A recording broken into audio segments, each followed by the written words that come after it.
السلام علیکم ورحمۃ اللہ وبرکاتہ۔ محترم دینی بھائیوں اور بہنوں اور عزیز طالبات،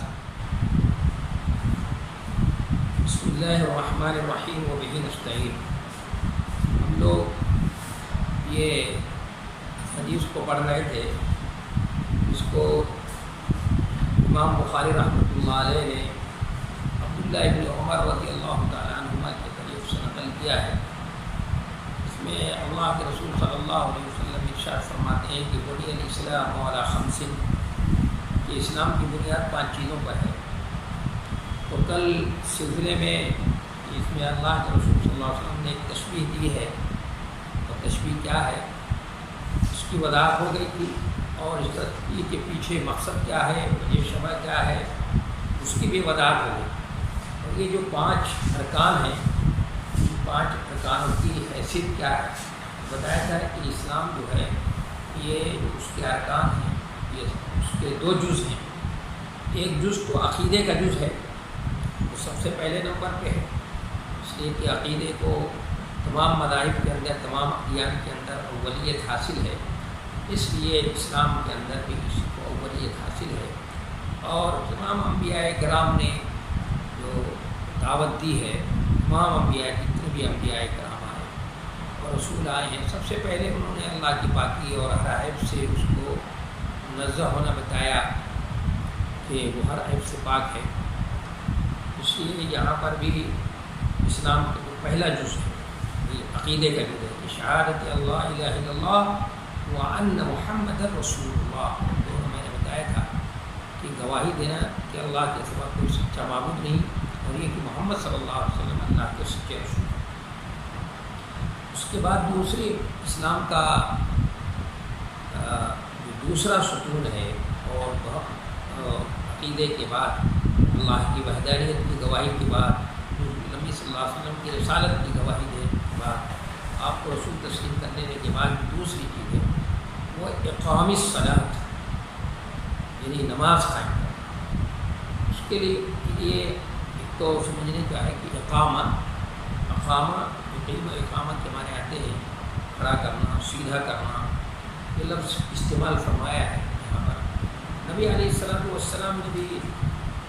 وہی تعبیر اور وہی انداز اپنایا ہے جو قرآن کے اندر ہے، اقیم الصلاۃ، یہاں بھی ہے اقیم الصلاۃ وآتوا الزکاۃ، اور دین کے بارے میں بھی اقیم الدین ولا تتفرقوا فیہ۔ تو آپ صلی اللہ علیہ وسلم نے بھی جہاں کہیں بھی یہ صلاۃ کے لیے استعمال فرمایا ہے، اقامہ ہی کا لفظ استعمال فرمایا ہے، یعنی ادا الصلاۃ یا صلو، اس طرح کے الفاظ اور اس طرح کی تعبیر آپ نے اپنے لیے بنائی۔ تو اس کے پیچھے بڑی معنویت ہے، ابھی اس کی وضاحت ہوگی۔ اور الصلاۃ کے معنی دعا کے بھی ہوتے ہیں، اور صلاۃ کے معنی تسبیح اور تحلیل کے بھی ہوتے ہیں۔ اور صلاۃ صحیح معنوں میں اگر کہا جائے تو ایسا معلوم ہوتا ہے کہ عربی اور اس کی جو متعلق زبانیں ہیں، جو اس کے لہجات ہیں، اس میں یہ صلاۃ کا لفظ جو ہے پہلے سے نماز کے لیے جو ایک مخصوص عبادت ہے، اس کے لیے یہ لفظ جو ہے وہ استعمال ہوتا ہے۔ اور معلوم کی یہ رائے ہے، اور وہ بھی کسی حد تک بہت صحیح ہے کہ یہ عربوں کا جو لفظ ایک مسلی ہے، مسلی اس گھوڑے کو کہتے تھے جو گھڑ دوڑ کے مقابلے میں دوسرے نمبر پہ ہوتا تھا، جو پہلے والے کے دم کے پاس ہوتا تھا، اس کو مسلی کہتے تھے۔ تو اسی سے لفظ صلاۃ بنا ہے کہ اسلام کے اندر بھی پہلا ستون، پہلی بنیاد جو ہے وہ تو عقیدہ توحید اور رسالت ہے، اس کے بعد دوسرے نمبر پہ نمازی ہے، اس لیے اس کے لیے لفظ صلاۃ استعمال کیا گیا، جس کا ہم لوگ ترجمہ جو ہے نماز سے کرتے ہیں۔ تو اس لیے جو نماز صلاۃ کے الفاظ میں جو معنویت ہے، جو معنی اس میں پایا جاتا ہے، اس کے صحیح ترجمانی نماز کے ذریعے سے نہیں۔ جیسے میں نے ابھی روزے کے سلسلے میں بتایا تھا، اس میں زیادہ بہتر یہ ہے کہ ہم لوگ جیسے زکوٰۃ کا لفظ اردو میں استعمال کرتے ہیں، اسی طرح صلاۃ کا لفظ بھی استعمال کرتے ہیں، تاکہ کم از کم اس کے روح اور اس کا معنی جو ہے مدلول ہمارے ذہنوں میں واضح ہو جائے۔ اس لیے اسی لفظ کو استعمال کیا جائے تو زیادہ بہتر ہے۔ تو اب دونوں جملے کا مل کر ترجمہ کیا ہوا اقام الصلاۃ، یعنی یہ ہوا کہ اور نماز قائم کرنا، نماز قائم کرنے کا ہے، یعنی نماز کو اس طرح سے ادا کرنا کہ اقام الصلاۃ میں اشارہ اس بات کی طرف ہے کہ نماز وہ صرف اور صرف کس کے لیے ہو، اللہ ہی کے لیے، خلوص کے ساتھ نماز پڑھنا۔ ایک تو بات اس بات کی طرف اشارہ ہو خلوص کے ساتھ نماز پڑھنا، اور کوئی دوسری نیت اس میں نہ ہو، کسی اور کو راضی کرنا مقصد نہ ہو۔ اور اقام الصلاۃ کے اندر دوسرا اشارہ اس بات کی طرف ہے کہہ کر کے کہ نماز خشوع اور خضوع کے ساتھ پڑھیں، اس لیے کہا گیا اقیم الصلاۃ لذکری، میرے ذکر کے لیے، یاد کے لیے نماز کو قائم کرو۔ تو نماز کو خشوع اور خضوع کے ساتھ، اور اس میں اقام الصلاۃ میں اس بات کی طرف بھی اشارہ ہے کہ نماز کے لیے جو شروط ہیں،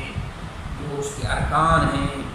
ان کی سب کی پابندی کرتے ہوئے، ان کا لحاظ کرتے ہوئے نماز کو ادا کیا، اس لیے ادا کا لفظ نہیں استعمال کیا بلکہ اقام الصلاۃ۔ اور اس میں اس بات کی طرف بھی اشارہ ہے کہ نماز کو جماعت کے ساتھ ادا کیا جائے، اور نماز جماعت کے ساتھ ہو،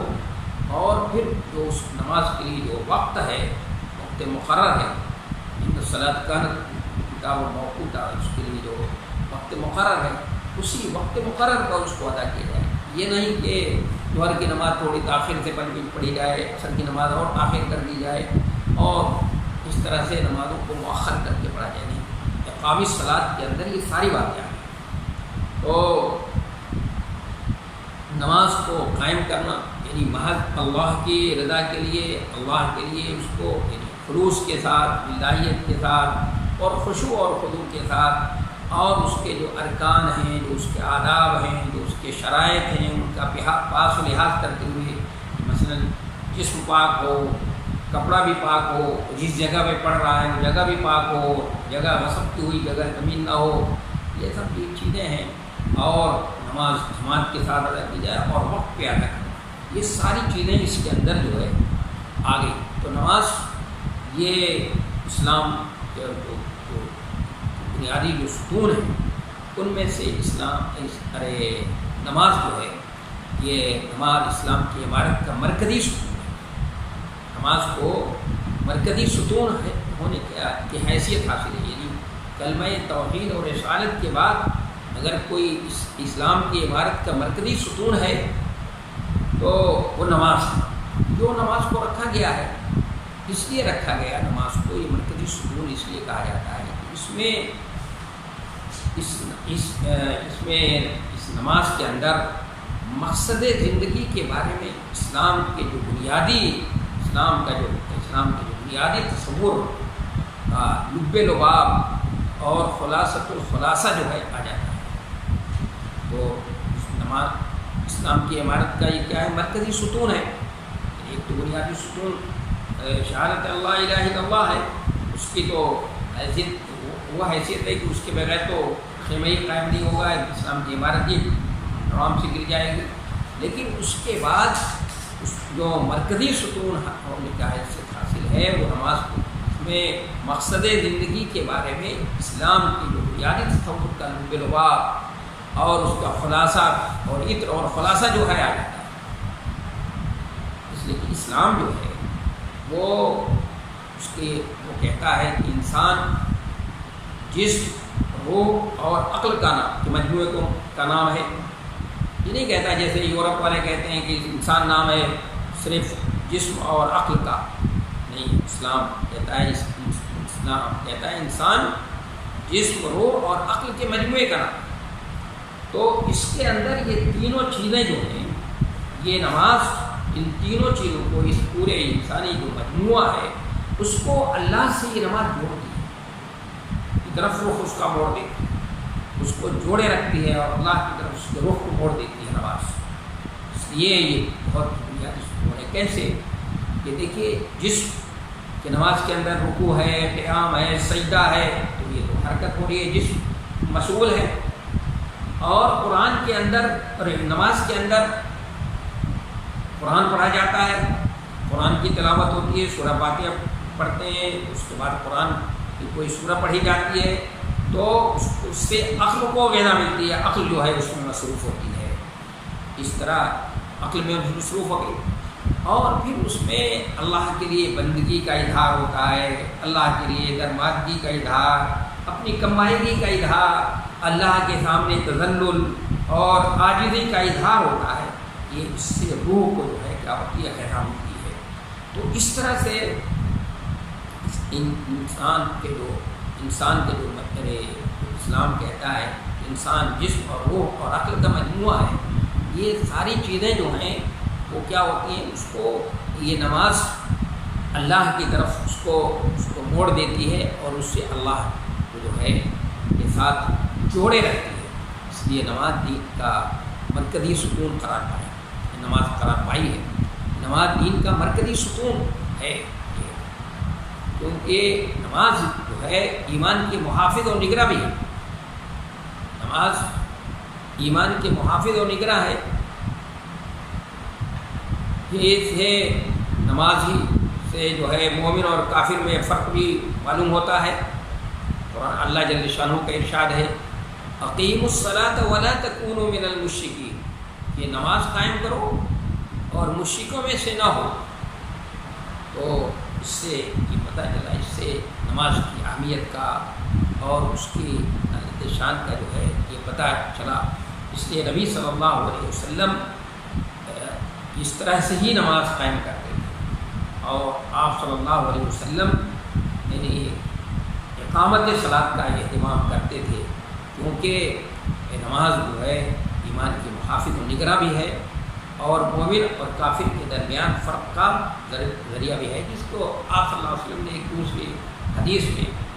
کہ لیس بین الاسلام والکفر الا الصلاۃ الا ترک الصلاۃ، دوسرے میں ترک الصلاۃ، کہ اسلام اور کفر کے درمیان کیا چیز ہے، نماز کو چھوڑ دیں،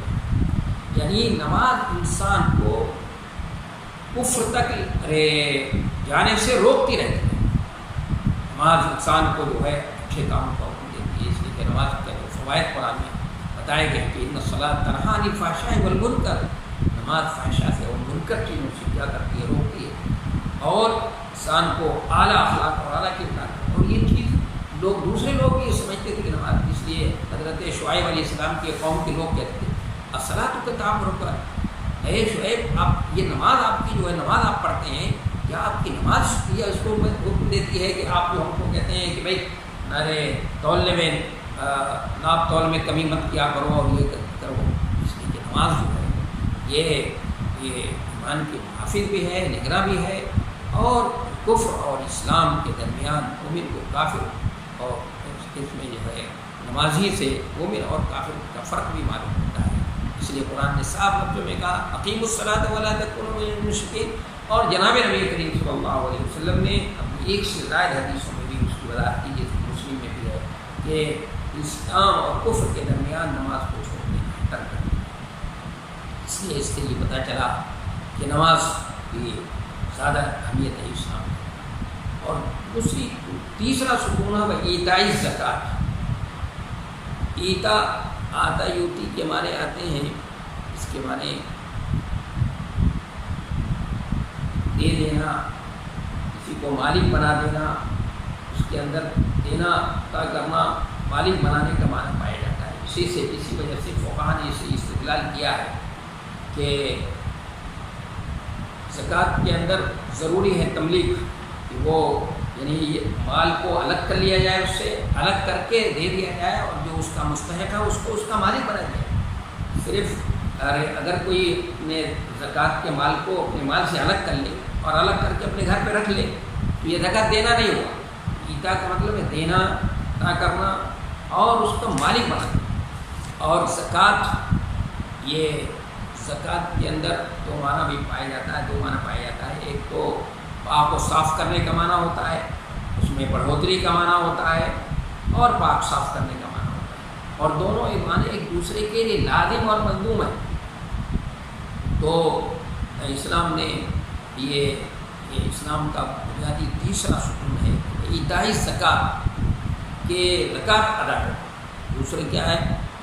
تیسرا کیا ہے، زکوٰۃ ادا کرنا۔ یعنی اسلام کا بنیادی تیسرا ستون ہے زکوٰۃ ادا کرنا۔ زکوٰۃ دینے سے کیا فائدہ کیا ہوگا؟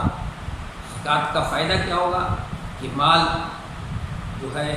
یہ مال صاف ہو جائے گا، اور اللہ تبارک و تعالیٰ مال کو نقصان سے اور اس سے جو ہے اس کو بچا لیتا ہے۔ بے شمار حدیث کے اندر جو ہے اس کے فوائد بتائے گئے ہیں، اور زکوٰۃ اگر ادا نہ کی جائے تو اس کے جو نقصانات ہیں، جو اس کے وبال ہیں، اللہ کے رسول صلی اللہ علیہ وسلم نے اس کی طرف بھی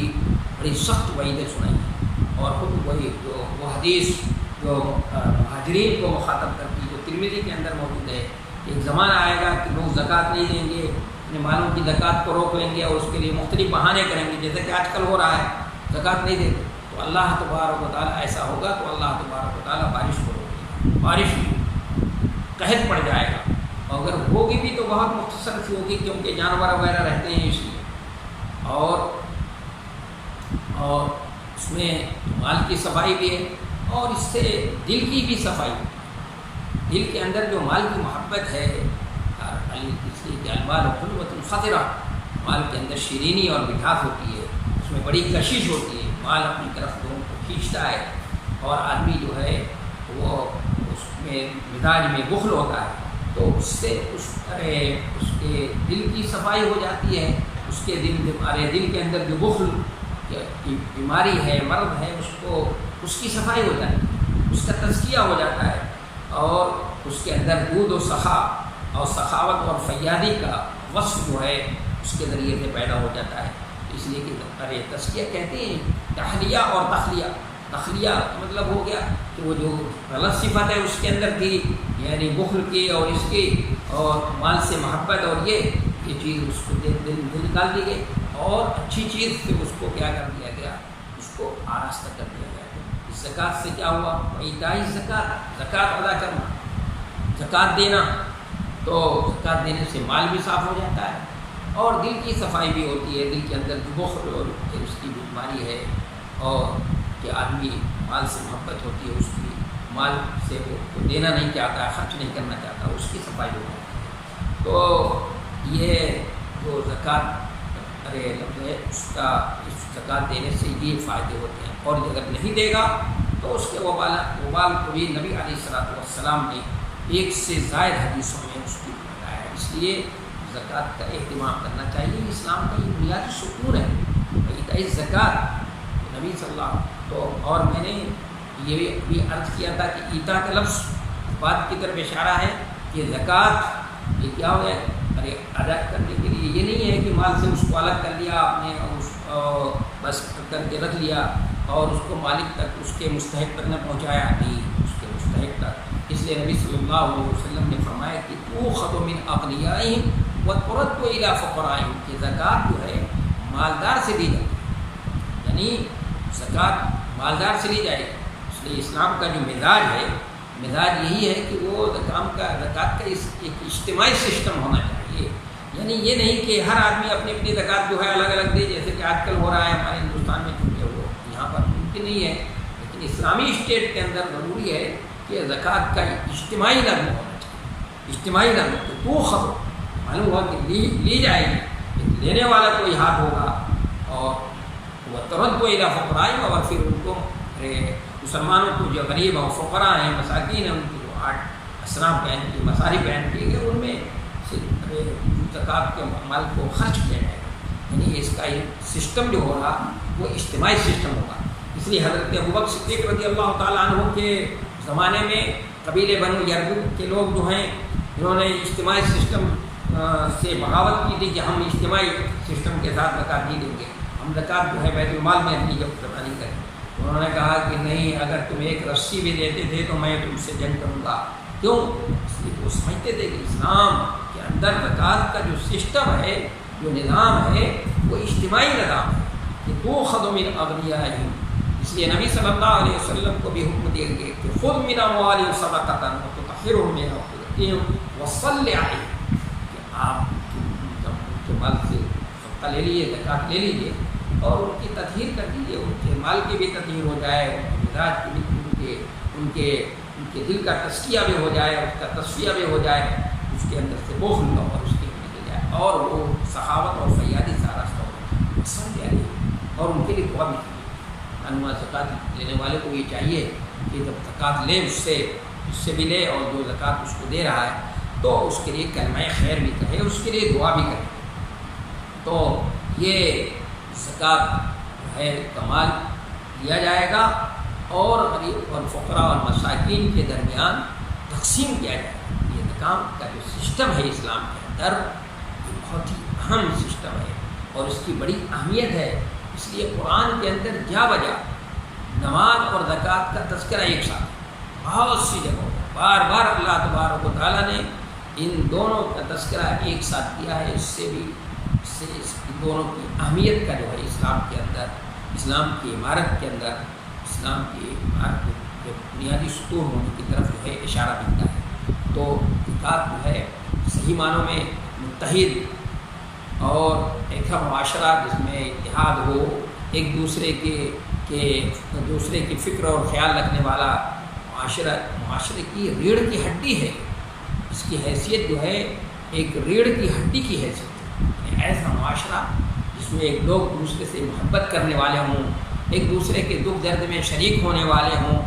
اور ایک دوسرے سے پیار اور ہمدردی کا معاملہ کرتے ہوں خیر خواہی کا جذبہ رکھتے ہوں اس معاشرے کی ریڑھ کی ہڈی کی حیثیت ہے اس کی. اور یہ زکوٰۃ جو ہے سودی جو نظام ہے اس نظام کو ختم کرنے والی اس سماج کے اندر اس معاشرے میں لوگ زکوٰۃ دیتے ہوں گے زکوٰۃ اس سماج کے اندر یہ سودی جو نظام ہے سسٹم ہے یہ جو ہے بالکل کیا ہو جائے گا وہ کنڈم ہوگا اور اس پر وہ سودی نظام ختم ہو سکتا ہے نظام ختم ہو جائے گا. اور پھر ناجائز جو نفع خوری ہوتی ہے اور جو لوگ غلط طریقے سے نفع خوری کرتے ہیں اور ناجائز طریقے سے نفع خوری کا مزاج جو ہوتا ہے اس کو بھی ختم کرنے کی اس کے اندر صلاحیت ہے. اگر لوگ صحیح معنوں میں اپنی زکوٰتیں جو ہے صحیح طور پہ ادا کریں تو اس لیے یہ زکوٰۃ کی اسلام کے اندر جو ہے بڑی اہمیت ہے. اور یہ کسی بھی صالح اور تندرست معاشرے کی اور اس معاشرے کی جیسا کہ اسلام جو معاشرہ قائم کرنا چاہتا ہے اس معاشرے کی ریڑھ کی ہڈی کی حیثیت اس کی ہے. اس لیے کہ اسلام ایسا معاشرہ قائم کرنا چاہتا ہے جس میں ناجائز نفع خوری نہ ہو اور سودی نظام اور سسٹم نہ ہو کہ سود کے ذریعے سے لوگوں کا استحصال کیا جا رہا ہو. اس لیے اس معاشرے کی اور اس سماج کی اس کی حیثیت جو ہے ریڑھ کی ہڈی ہے. اور اسلام نے اللہ تبارک و تعالیٰ نے اس مال کو خرچ کرنے کو کہا ہے تو مال تو اللہ کا دیا ہوا ہے. اس لیے قرآن نے یہ سورہ بقرہ کے شروع میں کہا الذین یؤمنون بالغیب ویقیمون الصلاۃ ومما رزقناہم ينفقون. ہم نے جو دیا ہے اس میں سے تھوڑا خرچ کرنا. یعنی مال یہ اللہ کا عطیہ اور انعام ہے. یہ مال جو انسان اللہ کے راستے میں دیتا ہے زکوٰۃ جو خرچ کرتا ہے وہ انسان کا تھوڑی اپنا ذات تھوڑی ہے یا اس نے اپنی صلاحیتوں سے اپنی ذہانت سے تھوڑی کمایا. ایک فرعون نے کہا تھا کہ ہم نے اوتیت علی علم میں نے تو اپنی ذہانت سے کمایا ہے. تو اللہ تعالیٰ نے اس کو دکھا دیا کوئی اپنی ذہانت سے کسی نہیں کماتا ہے. جو کچھ بھی ہے سب اللہ کا عطیہ اور انعام ہے. تو اس لیے قرآن میں اللہ تبارک و تعالیٰ نے فرمایا انفقوا مما جعلکم مستخلفین فیہ کہ اللہ وہ مال خرچ کرو جس کا اللہ نے تم کو ٹرسٹی بنایا. انسان کی صحیح معنوں میں حیثیت ٹرسٹی کی ہے. وہ اس میں جو ہے اس کا نائب ہے تو ایک امانت ہے ہمارے ہاتھ میں. تو امانت جو ہے اس کا جو اللہ تبارک و تعالیٰ کی طرف سے مطالبہ ہے کہ 2.5% ہو. یہ تو 2.5% تو فرض ہے ضروری ہے کہ 2.5% دیا جائے لیکن اس کے علاوہ بھی ہمیں کیا کرنا چاہیے خرچ کرنا چاہیے. اس لیے دوسری جگہ پہ قرآن اللہ تبارک و تعالیٰ نے دوسری جگہ فرمایا کہ وَآتُوهُم مِّن مَّالِ اللَّهِ الَّذِي آتَاكُمْ وَآتُوهُم مِّن مَّالِ اللَّهِ الَّذِي آتَاكُمْ کہ ان کو غریبوں کو مسکینوں کو اللہ کا وہ مال دو جو تم کو اللہ نے دیا ہے. تمہارا نہیں ہے وہ تمہارا ذاتی نہیں ہے. اور پھر اللہ تبارک و تعالیٰ نے انسانوں پر یہ رحم کرتے ہوئے ادراہ شفقت کی بتایا ہے. اس کو جو اللہ کے راستے میں ہم خرچ کرتے ہیں اس کو اللہ نے قرض سے تعبیر کیا ہے. یعنی قرض سے تعبیر کرنے کا مطلب یہ ہے کہ یہ قرض ہے جو تم دے رہے ہو اللہ کے راستے میں یہ واجب الادا بھی ہے، اللہ تعالیٰ تم کو اس کو بڑھا کر کے تم کو دے گا اور زیادہ سے زیادہ بڑھا کر دے گا، اور یہ ضرور دے گا، اور چونکہ واجب الادا ہوتا ہے اس لیے اللہ تبارک و تعالیٰ نے دوسری جگہ یہ فرمایا کہ من ذا الذی یقرض اللہ قرضا حسنا فیضاعفہ لہ اضعافا کثیرا، کون ہے جو اللہ کو قرض حسن دے گا کہ اللہ تبارک و تعالیٰ اس کئی گنا اس کو بڑھا کر کے اس کو زیادہ سے زیادہ دے گا۔ اور دوسری جگہ اللہ تعالیٰ نے فرمایا وَأَقِيمُوا الصَّلَاةَ وَآتُوا الزَّكَاةَ وَأَقْرِضُوا اللَّهَ قَرْضًا حَسَنًا، کہ نماز قائم کرو اور زکوٰۃ ادا کرو اور اقرضوا اللہ قرضا حسنا، اور اللہ کو قرض حسن ادا کرو۔ اللہ تبارک و تعالیٰ نے قرض حسن کہا ہے، اور یہ نماز اور یہ زکوٰۃ یہ دونوں میں نے ابھی عرض کیا تھا کہ یہ دونوں کو قرآن میں جا بجا اللہ تبارک و تعالیٰ نے ان دونوں کا تذکرہ کیا ہے اور بار بار کیا ہے ایک ساتھ، اس سے یہ اسلام کے اندر ان کی اہمیت کا پتہ چلتا ہے، اور اسی لیے سورہ توبہ میں اللہ تبارک و تعالیٰ نے فرمایا ہے کہ الذین تابوا واقاموا الصلاۃ وآتوا الزکاۃ فخلوا سبیلہم اخوانکم، دوسری جگہ پر فاخوانکم، کہ جو لوگ توبہ کریں، نماز قائم کریں اور زکوٰۃ دیں وہ تمہارے بھائی ہیں، ان کے راستے میں پھر رونا مت بنو اور وہ تمہارے بھائی ہیں۔ تو اس سے یہ گویا کہ جو کوئی نماز پڑھتا ہو، نماز کی پابندی کرتا ہو اور زکوٰۃ دیتا ہو، سماج کے اندر وہ کیا ہوگا، وہ کیا کہلائے گا، مسلمان کہلائے گا، وہ مسلمان ہوگا۔ اور اس کے بعد تیسرا ستون جو ہے وہ چوتھا ستون بتایا کہ بیت اللہ شریف کا حج کرنا، حج کے معنی قصد کرنے کو ہوتے ہیں، اس لیے قرآن میں وَلِلَّهِ عَلَى النَّاسِ حِجُّ الْبَيْتِ مَنِ اسْتَطَاعَ إِلَيْهِ سَبِيلًا، کہ للہ علی الناس، کہ اللہ کے لیے لوگوں پر ہے کیا کہ بیت اللہ کا قصد کریں، تو بیت اللہ کا قصد کرنا، بیت اللہ کا حج کرنا مومن بالغ کے اوپر، ہر مومن بالغ کے اوپر نہیں فرض ہے، جو وہاں تک لمن استطاع الیہ سبیلا، جو وہاں تک جانے کے مکہ مکرمہ پہنچنے کی صلاحیت رکھتا ہو، اس کے پاس سواری ہو، اس کے لیے زیادہ راہ ہو، تو اس کے اوپر جو ہے یہ حج کیا ہے، فرض ہے، سب کے اوپر فرض نہیں، اور زندگی میں ایک مرتبہ فرض ہے، زندگی میں ایک مرتبہ فرض ہے، بار بار نہیں فرض ہے۔ تو اسلام کا یہ بنیادی رکن ہے یہ بھی، اور بہت ہی اہم رکن ہے، بلکہ اس کو تو یہ کہنا چاہیے کہ یہ بھٹی ہے، اس کی حیثیت بھٹی کی ہے، کہ وہ اس طرح کی بھٹی ہے جس میں اس طرح کا انسان تب کر نکلتا ہے جسے جو اسلام کو مطلوب ہے اور اسلام کا مقصود ہے، اور اس کی حیثیت کان کی ہے، یعنی حج کیا ہے، کان ہے، کہ ہر لوگ وہاں پر جاتے ہیں اپنی اپنی صلاحیتوں کے مطابق، اس کام سے جا کر استفادہ کرتے ہیں اور فائدہ اٹھا کر آتے ہیں۔ تو اس لیے حج ہمارے اوپر جو فرض کیا گیا ہے، اس لیے قرآن نے اس کا محور بتایا کہ وَلْيَقْضُوا تَفَثَهُمْ وَلْيُوفُوا نُذُورَهُمْ، کہ اپنے میل کچیل کو دور کرنے کے لیے، تو حج کیا کرتا ہے، میل کچیل کو دور کر دیتا ہے، وَلْيُوفُوا نُذُورَهُمْ، اپنے نظروں کو پورا کرنا، اپنی جو نظر اللہ سے انہوں نے مانگ لی ہے اس کو پورا کرنا، اور حج کے اندر بے شمار فوائد ہیں، وہاں بے شمار اس کے یہ شہر منافع لہم، اور قرآن نے خود ہی کہا ہے کہ آ کر دیکھیں اور وہاں اس سے جو حج سے جو ہے فائدے حق اٹھائیں، فائدے حاصل کریں۔ تو یہ فائدہ یہی ہوگا کہ میل کچیل دور ہو گئے، اور جو نظر اللہ کے لیے پوری کی ہے، اور وہاں جا کر دل کی جو کیفیت ہوتی ہے وہ عجیب و غریب ہوتی ہے، اور پھر اس سے اس طرح سے انسان کا جو ہے حج کرنے سے اس کا تزکیہ اور تصفیہ ہو جاتا ہے کہ نبی صلی اللہ علیہ وسلم نے فرمایا کہ جس نے حج کیا اس میں فسوق اور رفث نہیں کیا ہے تو اس طرح سے حج سے واپس ہوتا ہے کہ یہ ولدت ہو، اس طرح ابھی ماں کے پیٹ سے پیدا ہو، یعنی گناہوں سے پاک صاف ہو جاتا ہے، گناہوں سے دھل دھلا جاتا ہے، بالکل پاک صاف ہو کر کے ہوتا ہے۔ اور یہ حج جو ہمارے اوپر فرض کیا گیا ہے، اور ایک مستطیع مسلمان کے اوپر زندگی میں ایک مرتبہ فرض کیا گیا ہے، اس کے پیچھے بے شمار اس کے شمار مقاصد ہیں، تو اس مقصد کے تحت ایک بہت سے مقاصد کے تحت جو ہے ہمارے اوپر جو ہے وہ حج کو فرض کیا گیا ہے، اور یہ مقاصد کیا ہیں اور کیا کیا بنیادی مقاصد ہیں، تو انشاءاللہ